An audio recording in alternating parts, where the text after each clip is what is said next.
according to the most respected measure of these things, 100% of the population in Gaza is at severe levels of acute food insecurity.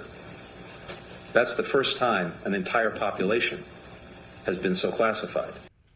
The humanitarian situation in Gaza now dire, according to Secretary of State Antony Blinken. This as Israeli Prime Minister Benjamin Netanyahu is vowing to press ahead with a Rafah incursion despite the White House's warnings. Netanyahu insisting they have, quote, no alternative in order to destroy Hamas and that terrorist organization. Joining us now, we have Delaware Senator Chris Coons on the show, Democratic member of the Senate Foreign Relations Committee. Senator, it's always good to see you.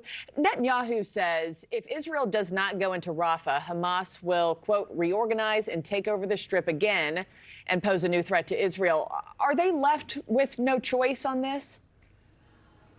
Markie, their choice here is to do what they are obligated to do, which is to continue to go after Hamas, to make sure that Hamas is not capable of retaking control of Gaza, but to do it in a way that doesn't cause tens of thousands more civilian deaths and hundreds of thousands to tip over into famine.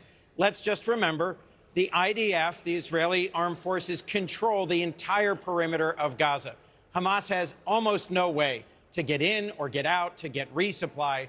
So as the United States is their closest ally and their largest supporter, their largest provider of military aid and financial aid, I think we have an obligation to ask that Israel do both.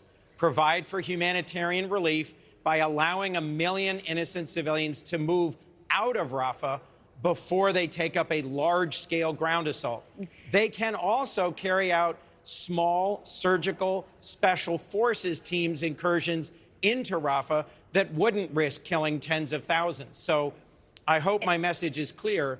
Israel does have a right to continue the fight against Hamas, but not at the cost of blocking 1 million people from getting humanitarian relief. And when we talk about these asks from the White House, I'm just curious myself, why is there not a greater plea from the United States, from President Biden, asking border countries like Egypt to take these people in, like we've taken in so many migrants from other countries, you know, right here in the United States, fleeing desperate situations themselves? Why are we not hearing more of that?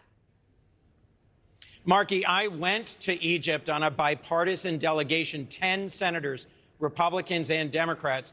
We went to Saudi Arabia, to Israel, and to Egypt just 2 weeks after the October 7th attack. And President Sisi of Egypt was clear and firm. He refuses to accept any Palestinians from Gaza. He does not want, as he put it, the Hamas ideology of Gazans to come into the Sinai. There is also regional concern because of the far-right members of Netanyahu's government who have publicly said they want to remove Palestinians from Gaza and the West Bank, that if they are removed from Gaza into the Sinai, now controlled by Egypt, that they would never return to Gaza. So I understand the concerns of others in the region, but frankly, that's what puts the Palestinians in Rafah between a rock and a hard place. They have already, most of them, fled from the north of Gaza because the IDF told them Rafah would be a safe place. And they don't know where else to go. A town that there is nowhere else for them to go unless Israel helps them relocate back to the north and provides tents and shelter and food for them in partner with international organizations that the U.S. and many others support.